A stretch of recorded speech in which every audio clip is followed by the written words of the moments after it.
How to start a conversation in Telegram. First, we go to Telegram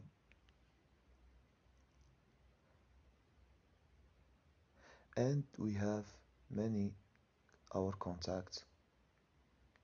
We choose anyone and we start sending to him a message. We can send emoji and also we can send a vocal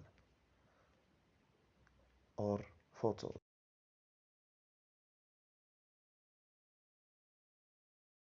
Message vocal, and we can also send to him any photos or videos like that.